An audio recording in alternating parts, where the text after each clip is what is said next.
বাংলাদেশের মানুষ যতবার, আমরা যদি রাজনৈতিকভাবে ব্যাপারটিকে দেখি, রাজনৈতিক বিবেচনায় দেখি, অর্থাৎ তাহলে নির্বাচন দেখতে হয়, এবং নির্বাচনে আমরা দেখেছি এদেশের মানুষ যতবার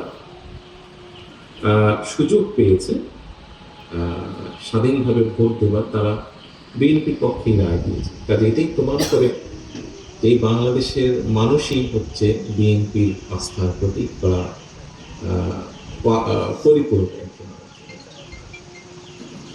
এখন বিষয় হচ্ছে যে যেহেতু আজকে এখানে আমরা অনেকে উপস্থিত আছি, কয়েকটি কথা আমি আমার অবস্থান থেকে বলতে চাই। আজকে আমরা মোতালেব সাহেবকে দেখছি, উনি একটি হুইল চেয়ারে বসে আছেন, এবং কম বেশি এখানে যারা আপনারা উপস্থিত আছেন কম বেশি প্রত্যেকের ধারণা আছে। বাই নাও এই অনুষ্ঠানের মাধ্যমে বহু মানুষ এর মধ্যে জেনেছেন যে কিভাবে উনি এরকম প্রতিষ্ঠা করলেন, আপনাদের আঘাতে উনি এরকম হয়েছে, রাজনৈতিক প্রতিপক্ষের আঘাত। বান্ডেল থাকলে প্রতি সেনমানিতে টাকা বাঁচবে।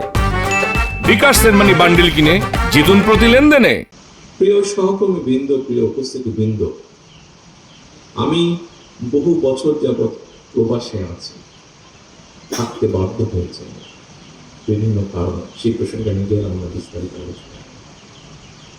দেখুন, আমাদের সহ, আমাদের দলের সহ বহু মানুষ বিভিন্নভাবে বিগত 17 বছর তো অবশ্যই, গত বছর জুলাই মাসে তো অবশ্যই,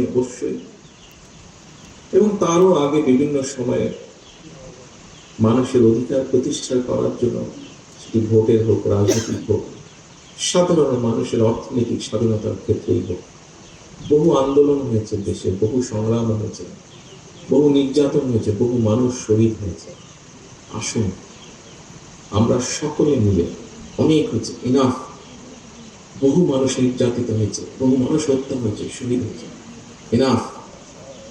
আসলে আমরা সকলে একটা জায়গায় আসি, মতভেদ, ভেদাভেদ কমিয়ে নিয়ে আসি। আমরা কথা বলি, বিভিন্ন রাজনৈতিক দল আছে, তাদের বিভিন্ন আদর্শ থাকতেই পারে, সেটাই থাকাটা স্বাভাবিক।